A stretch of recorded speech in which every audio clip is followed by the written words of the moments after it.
I'm Kara Mitchell, 28, the black sheep of my wealthy Boston family. While my siblings collected Ivy League degrees and parental praise, I secretly built a healthcare tech company from nothing. Tonight was our annual family dinner, the dreaded gathering where my life choices would be dissected and dismissed. I never imagined my phone would ring at the perfect moment, transforming years of belittlement into shocked silence. Sometimes life's sweetest victories come when you've stopped seeking approval. Before I tell you how my family tried to cut me off right before learning I was worth millions, let me know where you're watching from and hit subscribe. You'll want to see what happens when success becomes the ultimate revenge. Growing up in Brookline, Massachusetts, in a sprawling colonial home with manicured gardens, I was surrounded by success and expectations. The Mitchell name carried weight in Boston's financial circles, thanks to my father Thomas, a stern, calculating investment banker who measured worth in dollars and prestigious connections. His career at Goldman Sachs spanned 3 decades, and his portfolio was as impressive as his inability to show affection. My mother Eleanor was the perfect complement to him, a Wellesley graduate who traded career ambitions for charity galas and country club memberships. Her social calendar was her religion, and appearances meant everything. When introducing her children to Boston society, she'd beam with pride over my siblings while finding subtle ways to minimize my existence. Then there was James, my older brother by 4 years. The golden child.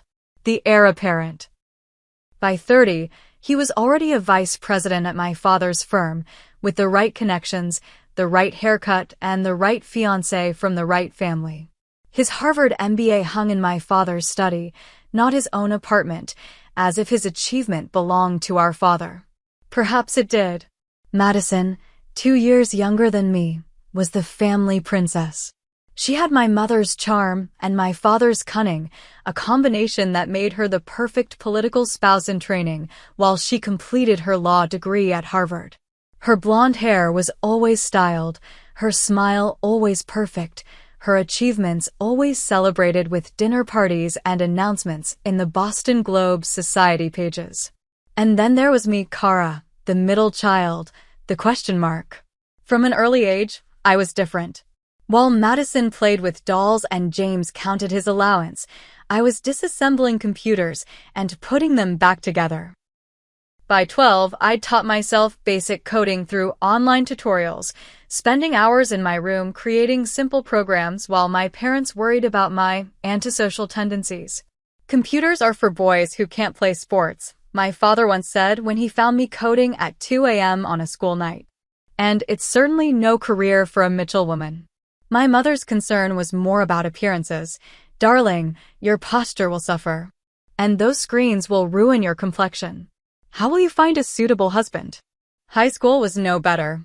I attended Phillips Academy, where I excelled in math, physics, and computer science. My parents attended exactly one science fair when James needed a ride to a lacrosse game at a neighboring school. My robotics team won nationals, but my parents were in Aspen that weekend.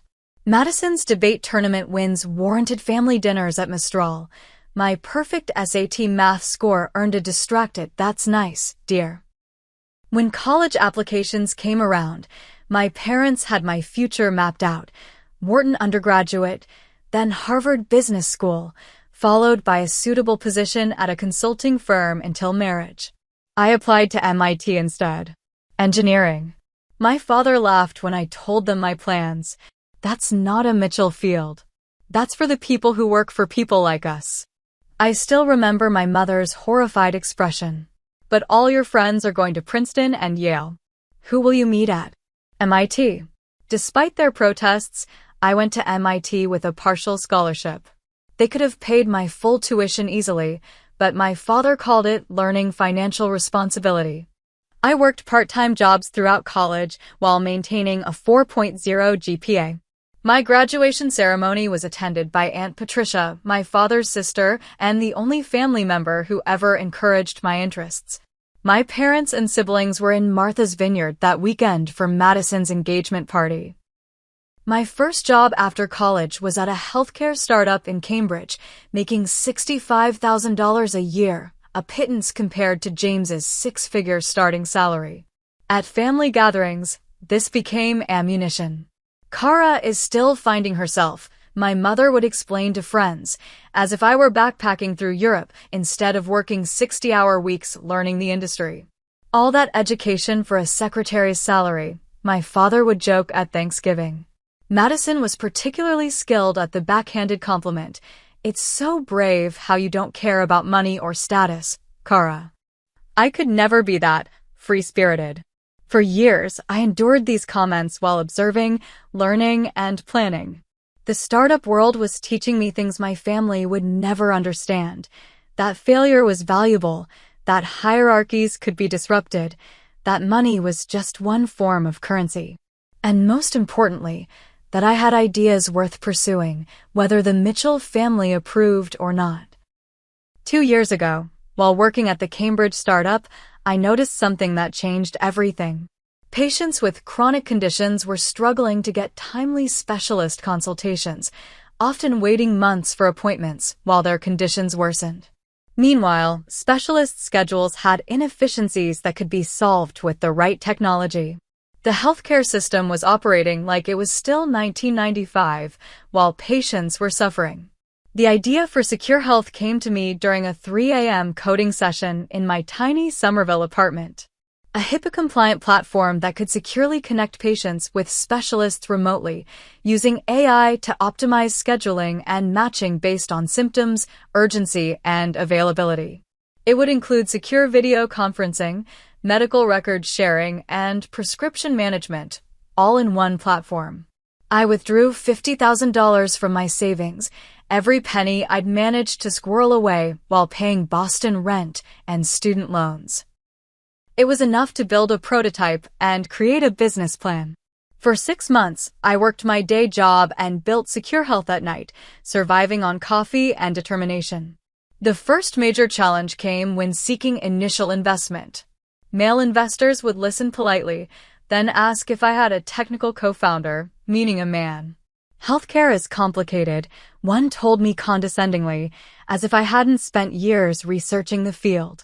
Another suggested I find a seasoned CEO and take a CTO position instead. You're clearly bright, he said, but investors need confidence. I pitched to 37 potential investors before finding one who saw the potential. Jessica Barnes, a former healthcare executive turned angel investor, gave me $200,000 in seed funding, enough to quit my job and hire 3 people, a back-end developer, a UI/UX designer, and Alicia Thompson. Alicia was initially hired as an administrative assistant, but she quickly became much more. With a background in healthcare administration and a fierce work ethic that matched my own, she understood my vision immediately. This isn't just software, she said during her interview. This is going to change lives. Within months, she was effectively my COO, though we couldn't afford fancy titles yet. Our first office was a converted storage room in a Cambridge co-working space. We worked 7 days a week, often past midnight. When the air conditioning broke during a July heatwave, we coded in our underwear with bags of frozen peas as cooling packs. When we couldn't afford furniture, we sat on cushions and used cardboard boxes as desks. The breakthrough came 9 months in, when Massachusetts General Hospital agreed to pilot Secure Health in their neurology department. Their patient satisfaction scores increased by 42%, wait times decreased by 68%, and specialist utilization improved by 33%. We had data now, real, impressive numbers that told our story better than I ever could. More hospitals signed on. Revenue started flowing. We moved to a real office in Kendall Square and expanded to 15 employees. Series of funding came through, $4.5 million that allowed us to scale nationally. Then Series B a year later, $28 million at a $65 million valuation. Through it all, I told my family nothing. After years of dismissal, I'd stopped sharing my professional life with them. They thought I still worked at the original startup, perhaps with a modest promotion. I invented a fake one-bedroom apartment when they asked about my living situation, though I'd actually purchased a loft in South Boston. I drove my old Honda Civic to family gatherings, leaving my new Tesla in the garage. This secrecy wasn't just about surprising them eventually. It was self-protection. I couldn't bear their dismissal of this thing I was pouring my soul into. And as success came, I realized I wanted to prove something, not just to them, but to myself. That I could do this without their connections, their money, their approval. In the weeks before that fateful family dinner, Secure Health had been preparing for its initial public offering. Goldman Sachs, ironically my father's employer, was leading our IPO, with early valuation discussions centering around $100 million. We had expanded to 112 employees across 3 offices, with contracts at 230 hospitals nationwide.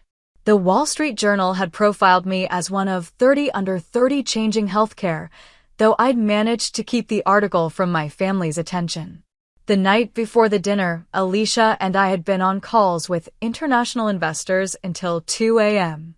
Major news was brewing. Japanese investment firm SoftBank was considering a significant pre-IPO position that would potentially push our valuation even higher.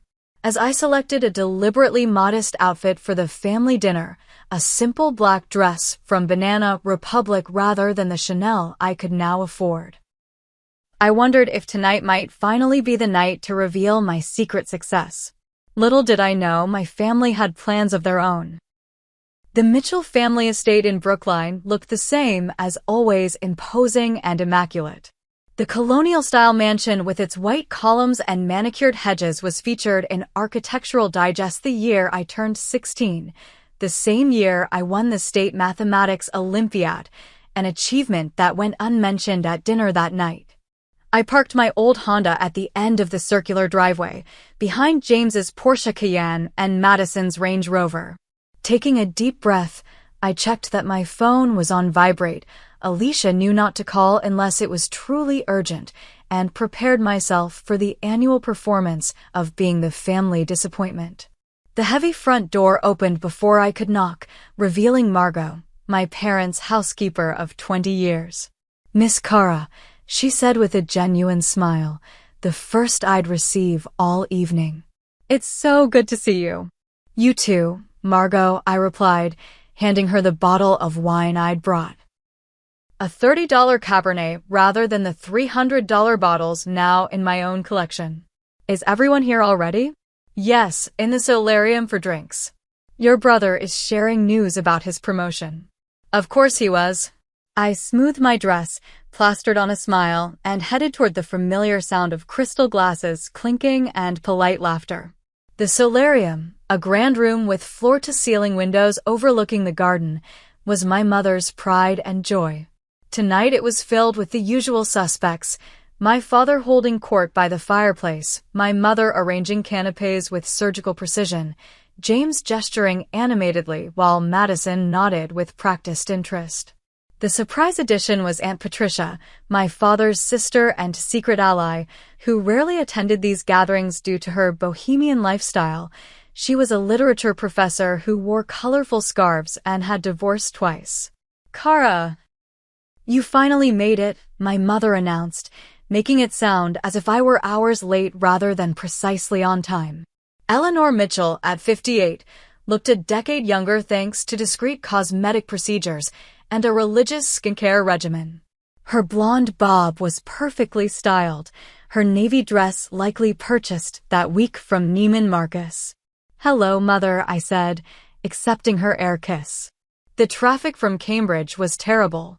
"You really should consider moving closer to the family," she replied, a conversation opener she'd been deploying for years.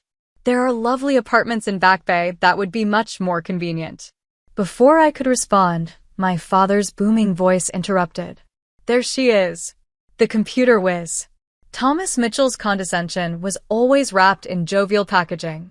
He raised his tumbler of scotch in my direction, but didn't move to embrace me. "Hi, Dad," I said, crossing to kiss his cheek. "Still at that little startup?"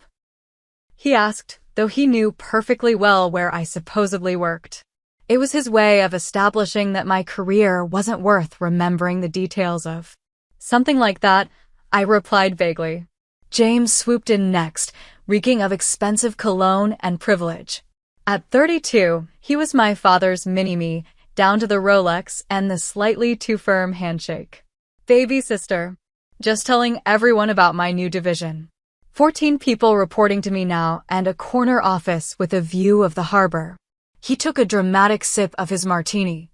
But hey, I'm sure clicking buttons or whatever you do is rewarding too. Madison completed the welcome gauntlet, looking like she'd stepped out of a J.Crew catalog in a pink sheath dress and pearls. Her Yale-educated fiancé Brian was thankfully absent tonight. His supercilious explanations of basic concepts made James seem humble by comparison. Kara, you look comfortable, she said, eyeing my simple dress. Very appropriate for someone in your position. The only genuine greeting came from Aunt Patricia, who crossed the room to give me a warm hug. At 63, Patricia Mitchell was everything my father was not: warm, curious, and blissfully unconcerned with social hierarchies. Her academic career studying feminist literature had made her the family's black sheep long before I claimed the title. Ignore them all, she whispered in my ear. How are you really? Surviving, I whispered back, grateful for her presence. The pre-dinner ritual continued with my mother distributing drinks, white wine for the women, scotch for the men, as if we were in a 1950s sitcom, while my father interrogated James about market forecasts. Madison monopolized conversation with details of her wedding planning, describing her custom Vera Wang dress, and the difficulty of limiting the guest list to 300. The governor can only attend the reception, not the ceremony, she lamented, as if this were a genuine hardship. I sipped my wine and nodded at appropriate intervals, wondering what my family would think if they knew I'd had dinner with 2 senators last month to discuss healthcare innovation policy. Or that the clicking buttons James mocked had created technology now used in hospitals across the country. Dinner is served, announced Margot, providing blessed relief from the small talk. The Mitchell dining room was designed to intimidate, a long mahogany table beneath a crystal chandelier, with ancestral portraits lining the walls. Family legend claimed one of the dar-faced men in oil paint had been an advisor to Calvin Coolidge, a connection my father mentioned whenever possible. We took our assigned seats, parents at opposite ends, James and Madison on one side, me and Aunt Patricia on the other. The seating arrangement had been the same since childhood, though the empty chair next to me had once belonged to my grandfather before his passing. I've asked Margot to prepare something special tonight, my mother announced as the first course arrived, a lobster bisque that probably cost more than what most people spent on dinner for a week. We're celebrating so many wonderful developments in the family. She raised her glass. To James's promotion, to Madison's wedding plans, and to... She faltered, clearly struggling to find something to celebrate about me, to family togetherness. The annual tradition of updates began as we ate, a Mitchell family ritual where each person shared their recent accomplishments. It was as much a competition as it was a conversation, with my parents scoring each contribution through subtle nods or frowns. James led with details of his promotion, the bonus structure, and how his team had handled a particularly complex merger. My mother asked follow-up questions designed to highlight his achievements further, and they selected you over how many other candidates, darling? Madison followed with wedding updates, seamlessly transitioning to her law school accomplishments and her fiancé Brian's political connections. His mentor thinks he could run for state senate before he's 40, she added with practiced modesty. As the main course arrived, roast duck with seasonal vegetables, all eyes turned to me. And what about you, Kara? My father asked, his tone suggesting he expected little. Anything new with your computer job? I felt the familiar tightening in my chest, the urge to reveal everything battling with years of protective secrecy. This was the moment I'd both dreaded and anticipated for years. Actually, I began carefully, the healthcare app I've been working on is doing well. We've expanded to several hospitals, and that's nice, dear, my mother interrupted, clearly finding the topic uninteresting. James, tell everyone about the new summer house you're looking at in Nantucket. And, just like that, I was dismissed again. James launched into a detailed description of waterfront properties while I pushed duck around my plate, wondering why I still allowed these dynamics to hurt me after all these years. Aunt Patricia caught my eye across the table and gave me a small, encouraging smile. She alone seemed to sense that I was holding something back. Little did any of them know, the real drama of the evening was yet to begin. As Margot cleared the main course dishes, my father cleared his throat, the Mitchell signal for an important announcement. The table fell silent immediately. Even Madison paused her monologue about wedding flowers. Your mother and I have been doing some estate planning, he began, swirling the remaining scotch in his glass. With James's career advancement and Madison's upcoming nuptials, it seemed an appropriate time to revisit the family's financial arrangements. My mother nodded with rehearsed solemnity. This clearly wasn't a spontaneous discussion.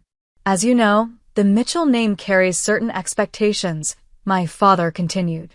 We've always emphasized making choices that honor the family legacy and contribute to its continued prosperity.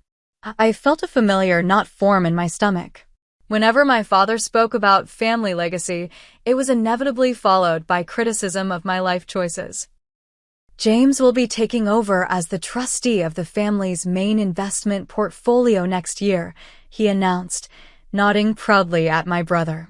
And following Madison's wedding, we'll be gifting her and Brian the Cape Cod property to give them a proper start.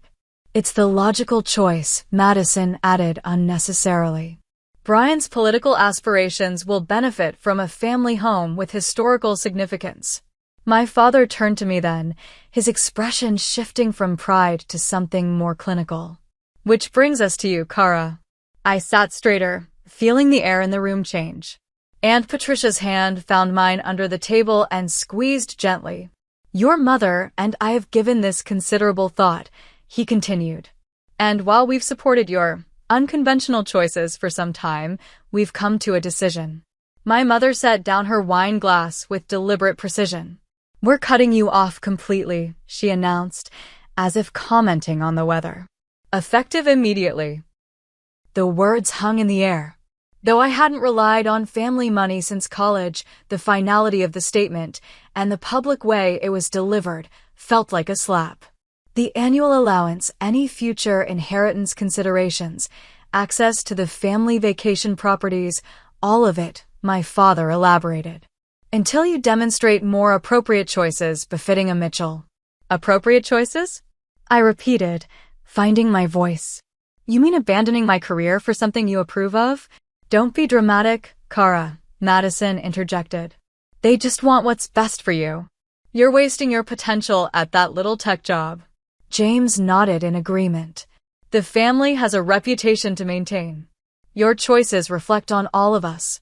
I looked around the table, taking in their expressions, my father's stern disapproval, my mother's practiced concern, Madison's poorly concealed satisfaction, and James's paternalistic disappointment. Only Aunt Patricia looked genuinely distressed on my behalf. What exactly do you expect me to do? I asked, surprised by the steadiness in my voice. Quit my job? Go back to business school? Marry someone from your approved list? Don't take that tone, my mother warned. We're trying to help you course correct before it's too late. 30 is approaching quickly, and you have nothing substantial to show for yourself. The irony of her statement might have made me laugh if it weren't so painful. You've had ample time to establish yourself, my father added. Yet you insist on this healthcare software gimmick that's going nowhere. It's time for adult decisions, Kara. The Mitchell Trust is meant to support family members who contribute to the family's standing, James explained, as if I were a child. Your computer hobby doesn't qualify. It's not a hobby, I said quietly. It's a company. My company. A company? Madison scoffed. Please. You work for a startup that will probably fold next year like most of them do. You've always had creative tendencies, my mother said dismissively. But real businesses require business acumen, dear. Something you've actively rejected by avoiding proper business education. My father leaned forward. This isn't a punishment, Kara. It's motivation. Sometimes people need to face consequences before they make better choices. The condescension was so thick I could barely breathe. For years, I'd hidden my success partly out of self-protection and partly waiting for the perfect moment. I hadn't expected it to arrive like this, served alongside dessert at a family dinner. So let me understand, I said slowly. You're cutting me off financially because my career doesn't impress you enough? We're reallocating family resources toward ventures with proven returns, my father replied, the investment banker in him overtaking the parent. James and Madison have demonstrated sound judgment and proper ambition, while you, my mother added, have demonstrated neither. Just as I opened my mouth to respond, my phone began to vibrate in my purse. I ignored it, focusing on the conversation. You've never once asked about what I actually do, I said. Not in any meaningful way. You decided years ago that my work wasn't valuable because it didn't fit your narrow definition of success. My phone buzzed again. And again. Multiple calls in succession, Alicia's emergency signal. That's not true, my mother protested weakly. We've always supported your independence. Supported? I repeated incredulously. You've belittled my choices at every turn. You didn't even attend my college graduation. MIT isn't Harvard, Madison muttered, as if that explained everything. My phone continued its insistent vibration. For calls now. Perhaps you should answer that, Aunt Patricia suggested quietly. It seems urgent. I hesitated, then reached for my purse as my father sighed dramatically at the breach of dinner etiquette. Excuse me, I said, pulling out my phone to see Alicia's name flashing on the screen. I need to take this. Of course, my father said sarcastically. The little startup emergency can't wait until after family dinner. I stood and answered the call, stepping slightly back from the table but remaining in the dining room. Alicia? What's happening? What happened next would replay in my mind for months. Miss Kara. Alicia's voice came through clearly enough for everyone at the table to hear. I've been trying to reach you. SoftBank just confirmed. They're in for $40 million. The valuation is official. We've hit $100 million pre-IPO. The Goldman team is popping champagne. The silence at the table was absolute.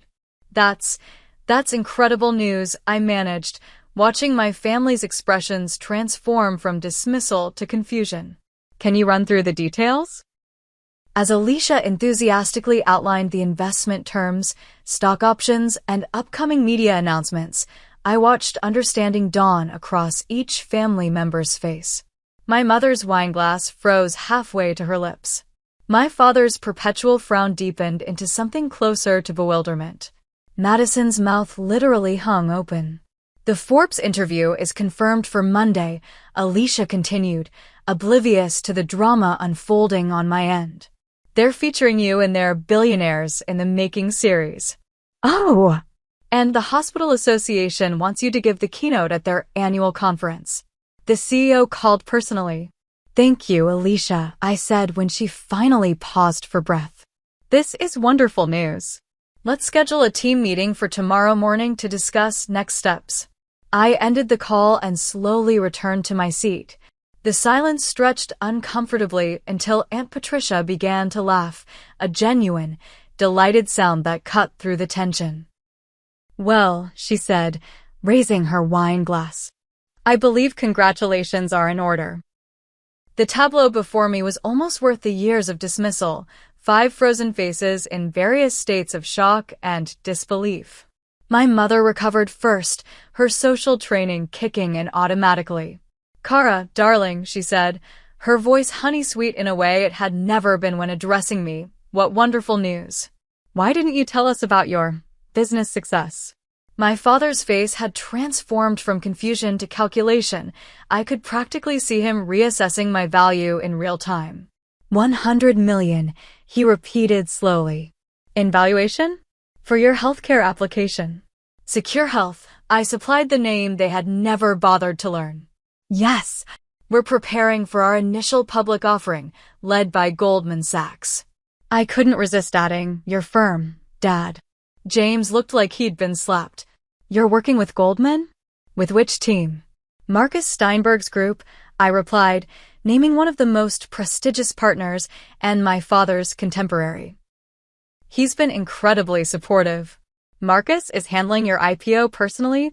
My father's voice had lost its patronizing edge, replaced by something that sounded almost like respect. He hasn't led a healthcare offering in years. He made an exception, I said simply. He believes in what we're building. Madison, never one to stay quiet for long, jumped in with forced enthusiasm. This is amazing, Kara. I always knew you were smart with all that computer stuff. The transparent attempt to rewrite history might have been amusing if it weren't so insulting. Did you? I asked mildly. That's not how I remember it. My phone buzzed again, a text this time. I glanced down to see a message from Alicia. Wall Street Journal wants exclusive comment on SoftBank deal. Deadline in 3 hours. Also, your photo shoot for Inc. is confirmed for Tuesday. I looked up to find my mother studying me with new eyes. Is that a Cartier watch? She asked, noticing my wrist for the first time that evening. The rose gold tank watch had been my gift to myself when we secured Series B funding. Yes, I confirmed. Last year's model. And your dress, she continued, reassessing the simple black design she had dismissed earlier. That's not Banana Republic, is it? Celine, I admitted. I dressed down for family dinners. The implications of this statement, that I had been deliberately hiding my success and wealth from them, hung in the air. My father cleared his throat, businessman mode fully engaged now. Kara, clearly we've had a misunderstanding about your professional situation. Perhaps we should revisit our earlier discussion. About cutting me off? I asked bluntly. He winced at my directness. About the family financial arrangements. Obviously, circumstances have changed. Have they? I asked. My circumstances haven't changed in the last 15 minutes. I'm exactly the same person with exactly the same career that you were deeming unworthy of family support. Don't be difficult, dear, my mother interjected. Your father is trying to fix a simple misunderstanding. It's not a misunderstanding, I replied. You made yourselves perfectly clear. My choices don't align with Mitchell family values. My career isn't prestigious enough. I'm not contributing to the family legacy. James, ever the strategist, shifted to damage control. We were concerned because you seemed to be struggling, he offered. You never mentioned any of the success. I wonder why, and Patricia murmured into her wine glass. How much are you worth? Madison asked bluntly, always focused on the bottom line. I regarded her thoughtfully. Secure Health is valued at $100 million pre-IPO. I own 51% of the company. A quick calculation silenced the table again. That's over $50 million, my father said carefully. On paper, currently, I confirmed. The IPO is expected to double that at minimum. And we have international expansion beginning next quarter. My mother reached across the table to grasp my hand, a gesture so unfamiliar it took me by surprise. Sweetheart, this is wonderful news. We need to celebrate properly. I'll call the club tomorrow, arrange a special dinner. That won't be necessary, I interrupted gently, withdrawing my hand. Nonsense. This is a major achievement for the family, she insisted. We should mark the occasion appropriately. For the family? I repeated. A moment ago, I wasn't Mitchell enough to qualify for family resources. Now my achievement belongs to the family. My father shifted uncomfortably. Kara, perhaps we were hasty earlier. Family decisions should be made with complete information. You had the information you valued, I pointed out. You knew I was working in healthcare technology. You knew I had founded a company. You simply decided those facts weren't important because they didn't fit your predefined notion of success.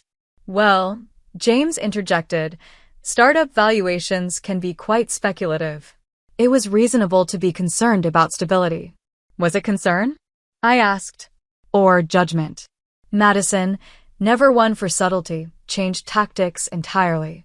This is so exciting, Kara. With your tech expertise and Brian's political connections, we could create amazing synergies. He's been looking for innovative healthcare platforms to champion in his campaign. The transparent attempt to leverage my success for her fiancé's political ambitions was breathtaking in its audacity. And Dad, she continued eagerly, imagine the investment opportunities for the family fund. Getting in before the IPO would be incredibly advantageous. My father nodded, already calculating potential returns. We should discuss how to structure the family's investment position. I could call Marcus tomorrow. Stop, I said quietly but firmly. Just stop.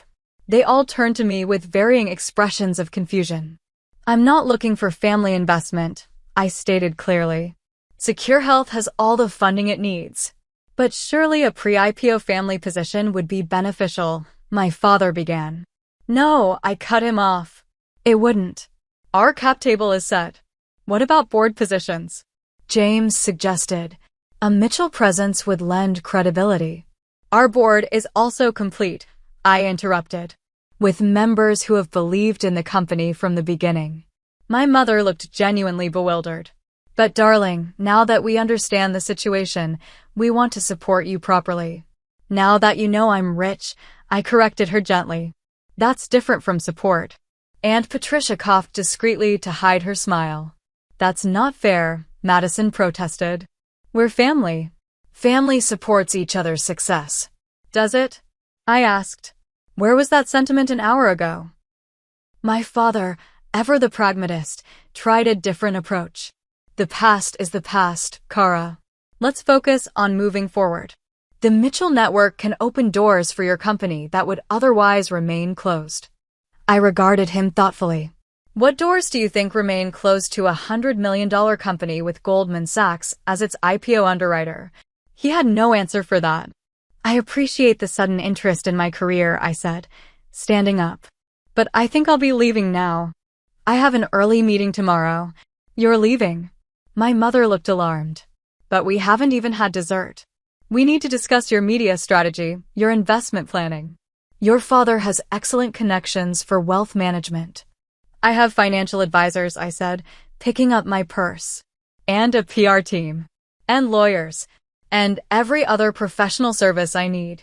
But we're your family, she insisted, as if that trumped all other considerations. I looked at her sadly. Yes, you are. Which is why I kept coming to these dinners year after year, despite knowing exactly what to expect. Despite knowing that nothing I achieved would ever be enough. My father stood as well, his expression serious. Kara, don't be hasty. Family relationships are more important than momentary disagreements. I agree, I said.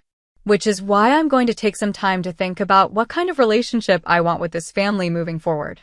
I turned to Aunt Patricia, who was watching the scene with a mixture of pride and sadness. Would you like a ride home? She gathered her things immediately. I would love one. As we headed toward the door, my phone buzzed with another text. I glanced down to see Alicia's message. Financial Times wants to feature you as Healthcare Innovator of the Year. Need confirmation by tomorrow. Madison, never one to admit defeat, called after me. Kara, we're hosting a dinner party next weekend for Brian's political supporters. It would be wonderful if you could attend and discuss healthcare innovation. I paused at the door and turned back to the table, taking in the scene one last time, the opulent dining room, the expensive wine, and the family that had never seen me until I became valuable to them. I'll check my schedule, I said politely. But I should warn you, my speaking fee for political events starts at $50,000. With that, Aunt Patricia and I walked out into the cool evening air, leaving the Mitchell family legacy to digest the fact that its greatest current success was the daughter they had just disowned. The drive from Brookline to Aunt Patricia's Cambridge apartment was quiet at first. The weight of the evening's events hung between us until she finally broke the silence with a soft chuckle. $50,000 for a speaking fee, she mused. Your mother nearly swallowed her pearl necklace. I couldn't help but laugh. I don't actually charge for speaking, but for Madison's fiancé? Oh, I'd charge him double, Patricia said with a wink. Self-important young man. We pulled up to her brownstone, but neither of us moved to exit the car. You knew, didn't you? I asked. About Secure Health. Patricia smiled. I read the technology section of the Times, dear. Your company was featured 3 months ago. I was waiting for you to share when you were ready. I should have told you, I admitted.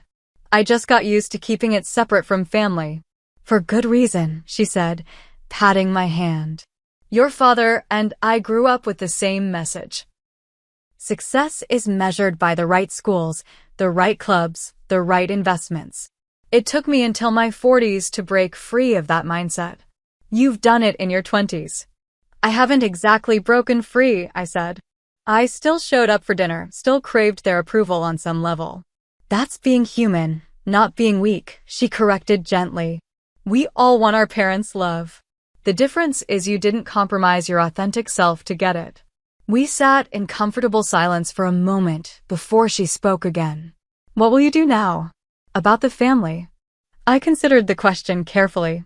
Set boundaries. Clear ones.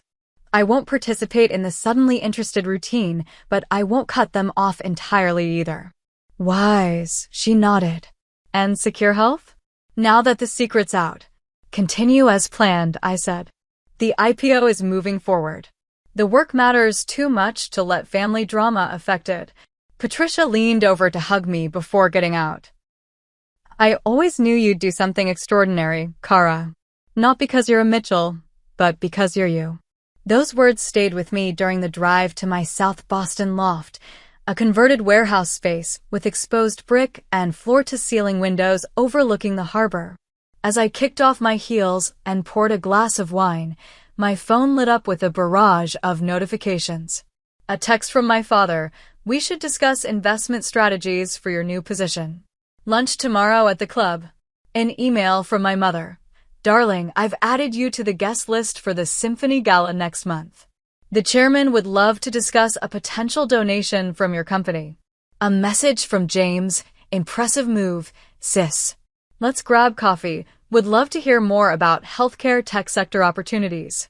And most transparently, from Madison, Brian would love your input on his healthcare platform. Also, would Secure Health consider a donation to his campaign? P.S. Can I introduce you to my friend Thomas? Harvard Med, family money, very eligible. I set my phone aside without responding and instead called Alicia. I'm so sorry, she said immediately. I had no idea you were at a family dinner. I should have been more discreet. Don't apologize, I interrupted. Your timing was actually perfect. Really, she sounded relieved. So they took the news well? They took it exactly as I expected, I replied. Suddenly, my computer hobby is fascinating, and I'm being added to guest lists I've never qualified for before. Ouch, Alicia said sympathetically. What are you going to do? Focus on what matters, I said decisively. We have an IPO to prepare for, hospital systems to support, and actual lives to improve. Family politics can wait. Speaking of which, Alicia transitioned to business mode. The team wants to celebrate the SoftBank news. Breakfast meeting at 8 o'clock? Perfect, I agreed. Oh, and Alicia? Order the good champagne. The team deserves it. After hanging up, I walked to my window and gazed out at the Boston skyline. For years, I'd lived in two worlds, the struggling daughter at family dinners and the successful CEO in boardrooms. Now those worlds had collided, and I needed to establish how they would coexist going forward.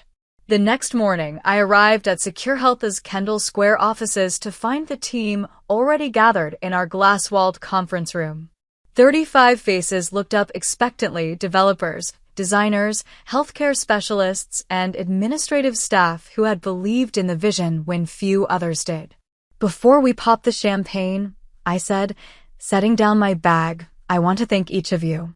What we've built isn't just valuable in market terms. It's valuable because it matters. Every day, patients connect with specialists who can help them because of what we've created together. Alicia handed me a flute of champagne and raised her own. To secure health, she toasted. And to Kara, who saw what healthcare could be when everyone else was stuck on what it was. After the celebration, I retreated to my office to find a delivery waiting, an elaborate flower arrangement the size of a small tree, with a card from my mother, so proud of our brilliant daughter. Love, Mom and Dad. I stared at the card, struck by the absurdity of it. 24 hours earlier, they were cutting me off from the family finances. Now I was their brilliant daughter. As I contemplated what to do with the flowers, my assistant popped her head in. Your father's called 3 times, she informed me. And your brother's in the lobby. James is here. I asked, surprised. Says he was in the neighborhood, she replied with air quotes. Should I send him up? After a moment's consideration, I nodded. Give me 5 minutes, then show him in. When James entered my office, his expression was a mixture of awkwardness and calculation. He whistled low as he took in the space. The floor-to-ceiling windows, the modern furniture, the framed Wall Street Journal article about secure health. Nice setup, he commented, hands in the pockets of his bespoke suit. Very tech startup chic. What brings you to Kendall Square, James? I asked, not offering him a seat. Dad's office is downtown. Can't a brother visit his successful sister? He asked with a forced smile. Of course, I replied, though you've never done so before. He had the grace to look slightly embarrassed. Look, Kara, about last night. Let me stop you there, I interrupted. If you're here with investment proposals or partnership ideas, I'm not interested. That's a bit harsh, he frowned. We're family. Yes, we are, I agreed. Which is why I'll have lunch with you someday, talk about neutral topics, even attend family holidays. But secure health is off limits for family involvement. That's not very business savvy, he argued. The Mitchell connections could. The Mitchell connections haven't been offered to me for the past 4 years while I built this company, I pointed out. I'm not interested in them now. That's because we didn't know. You didn't ask, I corrected him. There's a difference. He shifted uncomfortably, then tried another approach. Dad feels terrible about last night. The cutting off thing, it was meant to motivate you. We had no idea you were already successful. And if I wasn't? I asked.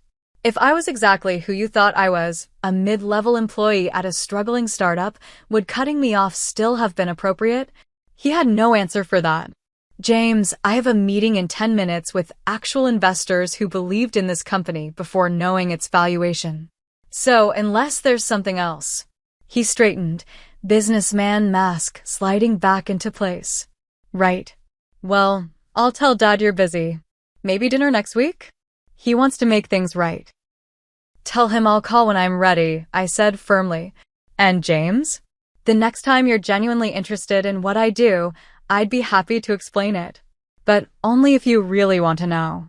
After he left, I instructed my assistant to send the flower arrangement to the children's ward at Massachusetts General Hospital. Then I turned my attention back to the work that mattered, finalizing our IPO paperwork, reviewing our international expansion plans, and preparing for the Forbes interview. In the weeks that followed, I maintained my distance from family efforts to ingratiate themselves. My mother's calls went to voicemail. My father's lunch invitations received polite but firm declinations. Madison's transparent attempts to leverage my success for her fiancé's campaign were met with silence. The only family relationship I nurtured was with Aunt Patricia, who came to the office one afternoon for a proper tour. This is extraordinary, she said, watching our engineers demo the platform. You've built something that helps people. That was always the goal, I told her. The valuation is nice, but it's not the point. Which is exactly why you've succeeded where others have failed, she observed wisely. You solved a real problem instead of chasing the money. As we walked through the office, employees greeted me with genuine respect, not the deference born of fear that I'd observed at my father's firm, but the authentic appreciation of a team with shared purpose. You've created a family here, Patricia noted as we returned to my office. A chosen one. Looking around at the vibrant, purposeful energy of Secure Health, I realized she was right. While searching for approval from my biological family, I'd built a community of people who valued contribution over pedigree, innovation over tradition, and purpose over prestige. That realization was more valuable than any IPO valuation could ever be. 6 months passed in a whirlwind of activity. Secure Health's IPO exceeded all projections, valuing the company at $220 million on the first day of trading. My paper worth surpassed $112 million, more than the combined net worth of my entire extended family. The financial milestone made headlines, but it was our impact metrics that gave me true satisfaction. 450 hospitals now used our platform, connecting over 30,000 patients daily with specialists who could help them. Average wait times for critical consultations had dropped from weeks to days, sometimes hours. Lives were being improved, even saved, because of technology we had built. The media attention was intense. Forbes, Wall Street Journal, CNBC, all wanting the story of the healthcare tech wunderkind. I gave interviews focusing on the technology and its impact, deliberately avoiding personal questions about family influence or connections. My first major decision post-IPO was establishing the Mitchell Innovation Foundation, a $20 million fund dedicated to supporting young women in technology, particularly those focused on healthcare solutions. The name was deliberate. I was reclaiming the Mitchell legacy on my own terms. The foundation's first initiative was a scholarship program for girls from underprivileged backgrounds to attend coding camps and receive mentorship from women in tech leadership. When reporters asked if the foundation was named after my family, I would simply reply, "It's named after me." My relationship with my family evolved into something more measured and controlled. I attended Christmas at the family estate but limited my stay to 3 hours and brought Alicia as my buffer. I accepted occasional lunches with my father, where conversation remained carefully centered on neutral topics like Boston weather and Red Sox prospects. My mother's attempts to showcase me at society events received polite but firm declinations, except for the Children's Hospital benefit where Secure Health was a major donor. Madison's wedding invitation was accepted with the RSVP note that I would attend solo and would be leaving after the ceremony due to prior commitments. The only family relationship that deepened was with Aunt Patricia. She joined the board of the Mitchell Innovation Foundation, bringing her academic expertise and feminist perspective to our grant-making decisions. We had dinner weekly, and she became a trusted sounding board for both personal and professional challenges. "You've handled them perfectly," she told me over dinner one evening. Respectful but boundaried. "It's still hard sometimes," I admitted. "Part of me wishes they could genuinely understand and value what I've built, not just its monetary worth." "That may never happen," she said gently. "Your success exists in a framework they don't fully comprehend. They understand the numbers, but not the vision behind them." She was right, of course. My parents' attempts at reconciliation were always framed in terms they understood. Invitations to join exclusive clubs, introductions to appropriate potential partners, suggestions about wealth management. Never conversations about what Secure Health actually did or why it mattered to me. My father's most sincere attempt came 3 months after the IPO, when he asked to tour our offices. I agreed, curious about what he would see. "Very impressive operation," he commented afterward, clearly surprised by the sophistication of our setup. "Not at all what I imagined." "What did you imagine?" I asked. He hesitated. "Something smaller. Less significant." It was as close to an admission of misjudgment as Thomas Mitchell would ever come. "You've proven me wrong," he added after a moment. "That doesn't happen often." "It wasn't about proving anyone wrong, Dad," I replied. "It was about building something that mattered." He nodded slowly, not quite understanding but trying. It was a small step, but a genuine one. The most unexpected development came through therapy, something I began shortly after the IPO at Aunt Patricia's suggestion. Dr. Levine specialized in family dynamics and helped me recognize that my drive for success had been partially fueled by a desire for validation I might never receive. What would it mean, she asked in one session, if you accepted that your parents may never fully understand or value your choices the way you want them to? The question was painful but clarifying. My success had proven them wrong but hadn't fundamentally changed them. True healing would come not from winning their approval but from no longer needing it. That realization freed me to build relationships based on authentic connection rather than history or obligation. I developed deep friendships with other founders who understood the entrepreneurial journey. I mentored young women in tech who reminded me of my younger self, hungry for guidance that I had never received. Most meaningfully, I began speaking at high schools in underserved Boston neighborhoods about careers in technology, trying to be the voice I had needed as a teenager. At one such event, a 15-year-old girl with bright eyes and determined expression approached me afterward. My parents want me to be a doctor or lawyer, she said. They say computer science isn't for girls like me. Did you ever feel that way? All the time, I told her honestly. The most important thing I learned is that you get to define your own success. Not your parents, not society, you. But what if they never understand? She asked, the real question behind her words painfully familiar. Then you build a life so authentically yours that their understanding becomes secondary, I replied. And you find people who do understand, mentors, friends, colleagues who see your vision and value your path. In that moment, speaking to a younger version of myself, I understood that my family's rejection had been painful but also formative. It had forced me to develop resilience, self-reliance, and conviction in my vision, qualities that ultimately contributed to Secure Health's success. The following week, I received a surprising call from my mother. I saw your speech at the Girls in Tech conference, she said. Someone shared it on Facebook. I waited, unsure where this was heading. You're very good at it, she continued.